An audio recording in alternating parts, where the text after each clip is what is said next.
औरंगजेबाला कुशल प्रशासक म्हणणं समाजवादी पक्षाचे आमदार अबू आझमींना चांगलंच भोगलंय।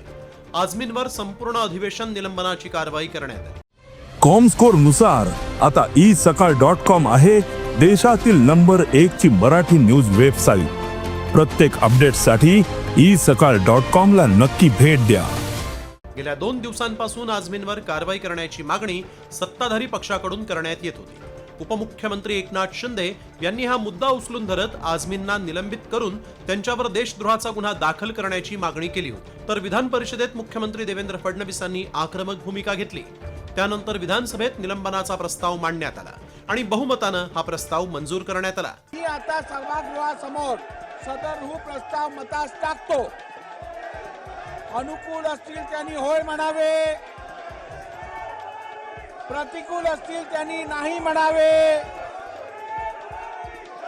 होयचे बहुमत आहे, होयचे बहुमत आहे। आझमींचं निलंबन झालं असलं तरी त्यांच्यावर देशद्रोहाचाही गुन्हा दाखल होतो का याकडे आता लक्ष लागलंय।